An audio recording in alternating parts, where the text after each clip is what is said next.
All right, so we were talking about dietary and that we ought to honor. So what I started to say is, let's say 30 years from now, one of you is in the facility and you sit down on admission and you say, I just want to let you know that I'm vegan, and so I need you to prepare my meals that way.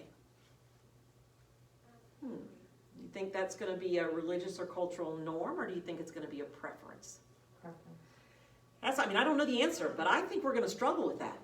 Because to ask a dietary department to prepare everything that is, we're not talking vegetarian, I'm saying vegan, that is nothing animal, okay? A vegetarian can have an egg, a vegan cannot, okay? So we're talking a huge difference in what you would be doing, right? I'm not sure the facility's gonna say, one, they'll do it, and I definitely don't think they're gonna say that it's really in your best interest health-wise. So now you've been doing it that way for 30 years. How are you going to feel in the nursing home when they start giving you real other kind of food? You're going to feel horrible, right? So emotionally and physically. So again, we've got issues with that, but for the most part, dietary, they need to honor those cultural religious norms. All right, who has the social worker? All right, what you got? I want to go to another nursing home. Can I? I want to go to another nursing home. Please, this place is so bad. It smells of urine all the time. They leave us sitting in our bed and we call the call light and they don't answer, and I want to go somewhere else. Do you think they can? Yes, they can. Yes. Well, they have a right, but what are some obstacles to that right? Cost. Money. What is your payer source? Well, I'm Medicare. Gosh, I'll have to see if there's any Medicare beds available at any of the facilities, because the facilities have a certain number of Medicare beds, a certain number of private insurance beds, a certain number of self-pay beds.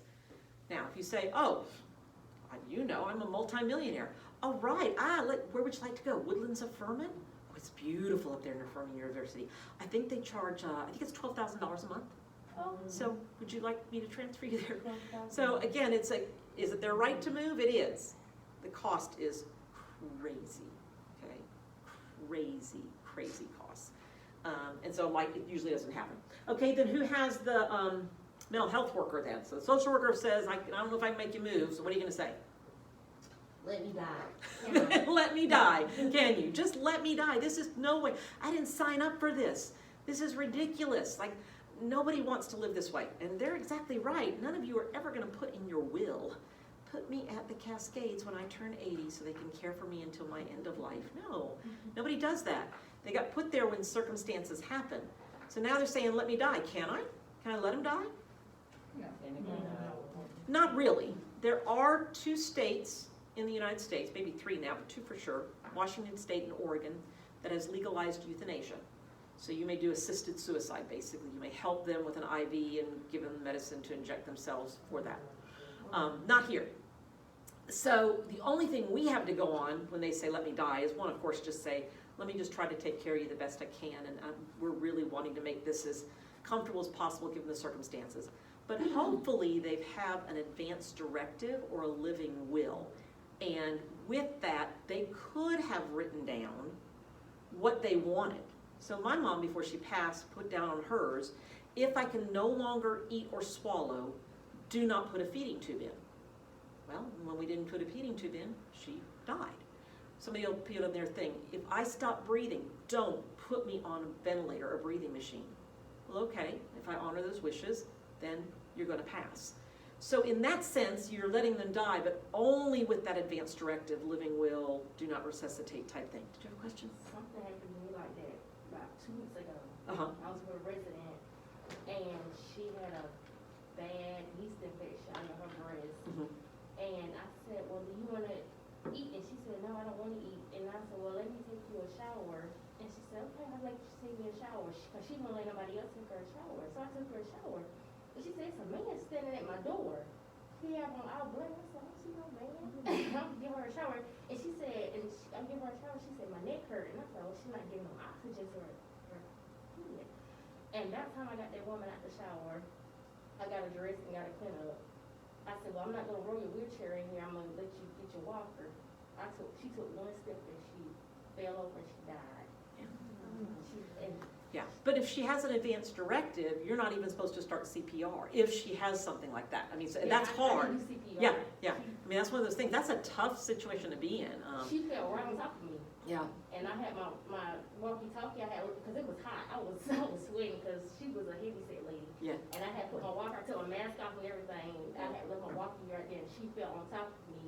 And all I could do was like scream help, and I watched her take her last 3 breaths on Yeah. top of me. Yeah. Mm-hmm.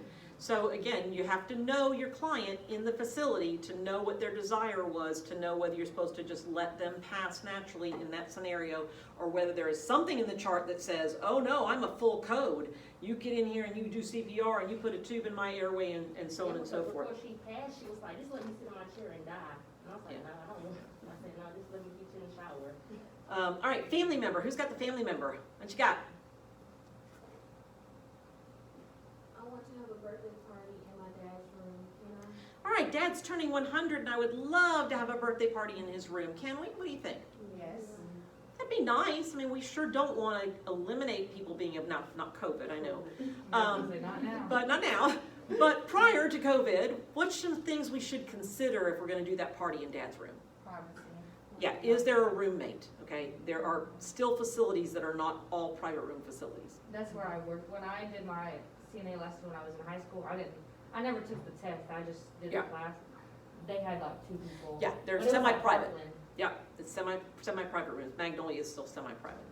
Secondly, how many people are you bringing? Like, are we talking about 5 or 6? Or are we talking about 50? We got a problem. Food. What kind of dietary restraints does the client have that I need to be gracious enough not to bring in a big old chocolate cake when they can't have it because they're diabetic? Children, what are the age of the individuals coming in for the party? So that, again, we never want to eliminate family, but keep all of those things in consideration. All right, who has the clergy, the pastor? What you got? I want private time with my pastor, can I? I want some private time with my pastor. Can I do that? What do you think? Yes. Yeah, you I can. think we should. I don't think that's our right to say no. What if it's something that really you just either don't understand or you're very afraid or misinformed and they're Buddhist or Muslim or something and you're thinking, I don't know if I ought to let that pastor, priest person in there. Does that matter? No. No. This is their new home. This is their right. And if that's the way they worship, then we need to be respectful of that, okay? It's not the time to convert them. Now, if you walk in the room and they're burning goats at the end of the bed for an altar, okay, you have the right to say, no, time out. Sorry, you gotta leave. But in general, guys, just be respectful of that. Be respectful of things in their room that, you know, even if you don't understand Catholicism, if you see rosaries on the wall, talk about it with the resident. You know, ask them what is it? What does it mean to you? What's that all about? All right, how about, let's see, what are we missing? Which one are we missing? Activities. Oh, the activities director.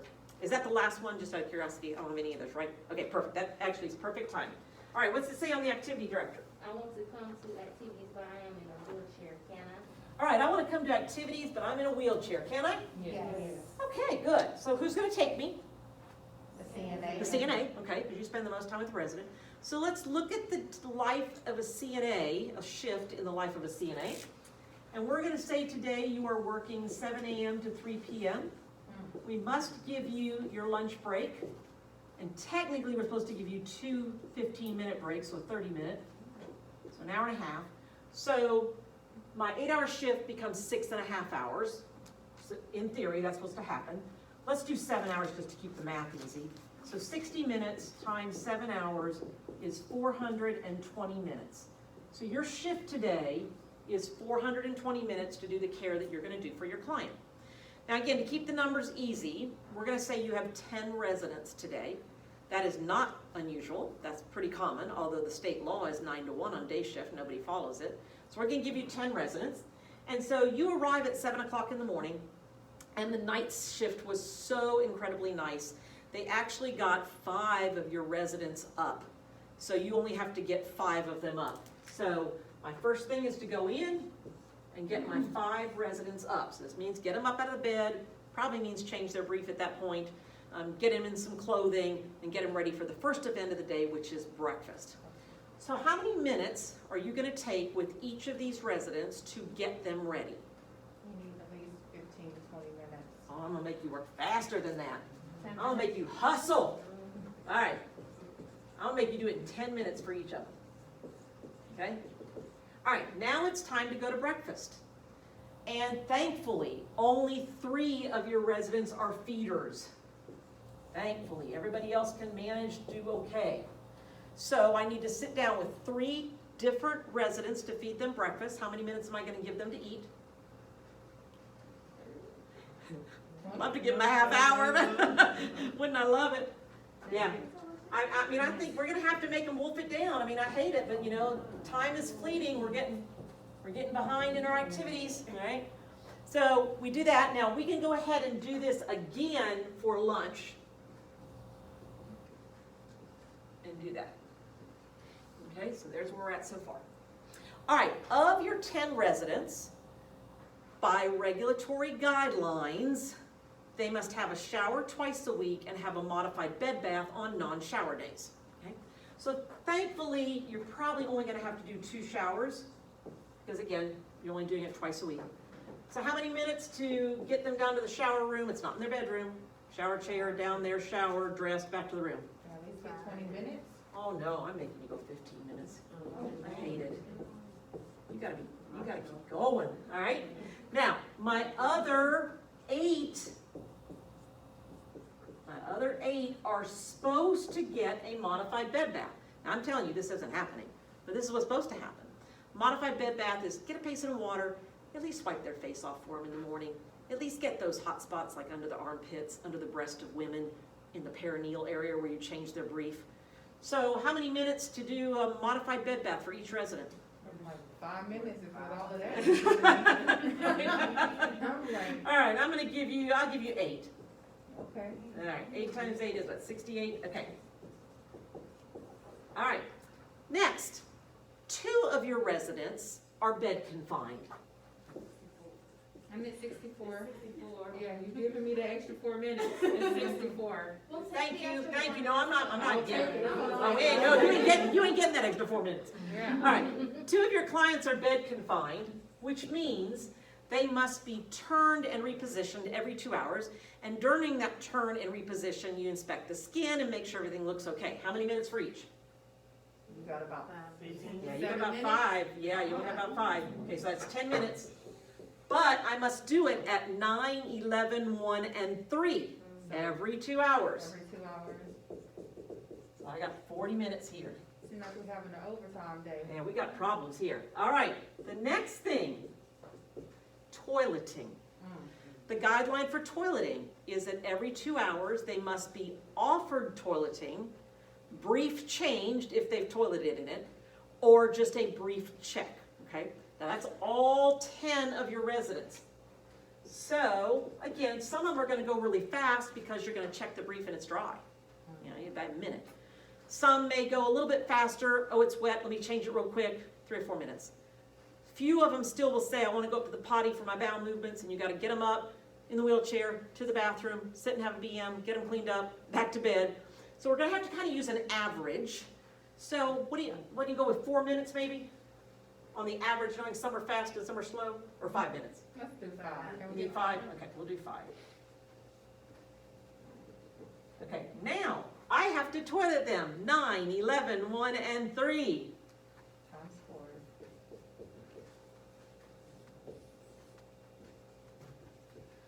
Okay, our morning's still not done. All of our residents need some sort of oral care. Now, some of them have no teeth, and they're just a swish and spit. Some of them have a few teeth, and they like to brush them. And some of them have dentures, which need to be cleaned and adhesive and put in their mouth. Really done before breakfast, likely, but we just got it right here. So all 10 of them need oral care. Again, I'm gonna make you really hump it on this one because we're running out of time. 3 minutes for everybody for oral care, knowing that, again, some will be faster, some will be slower, and you gotta get that done. All right, so typically on shower day is a good day typically to change the bed linens because they're up to the shower, so we go ahead and change it. So our bed change, we got 2 of them, about 8 minutes. All right, we're good. All right. Did we do vitals? Oh, no, we did not. We got to do vital signs as well. Vital signs typically are once a day. Some places are different. So if I've got to go in the room, better go up here. If I got to go in the room, let's say we're only doing 4 today because they rotate. I got to go in the room and take blood pressure, pulse, respirations, And urine output? not even urine at that point, blood pressure, pulse, respiration, temperature. Okay, I got to do those 4.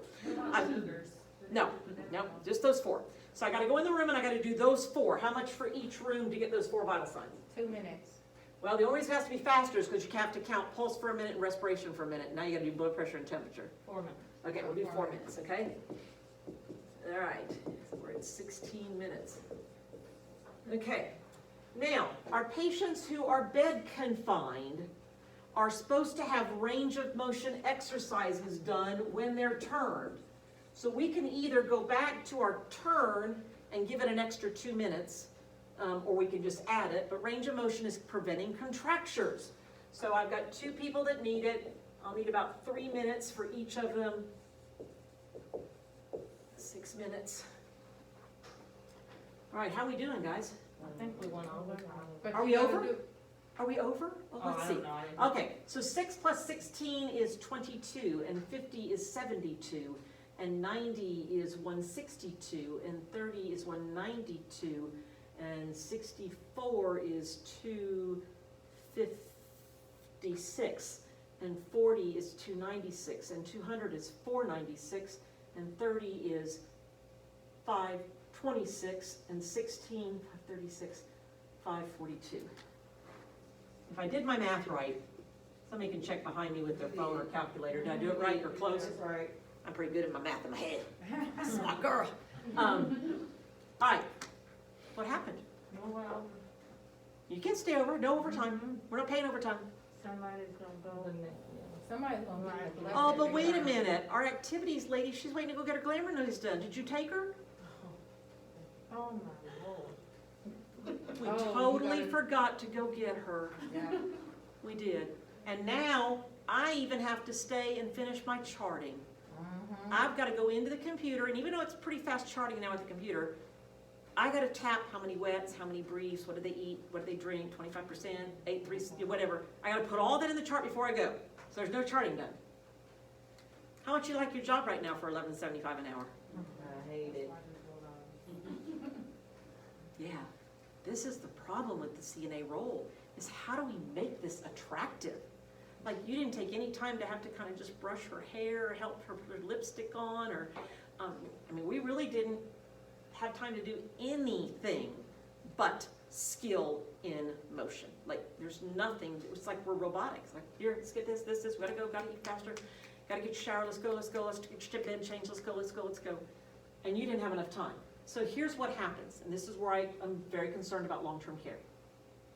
The first thing that happens is, in the entire time that I've done this, with the exception of our students, I have never seen a CNA give a bed bath at any of the facilities we do clinically. Never.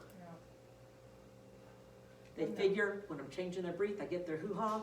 That's the most important thing. I got their mouth when I brush their teeth. Hey, we good. So you can take 64 minutes off of this. And I'm not saying this is right. Trust me, I'm not saying this is right.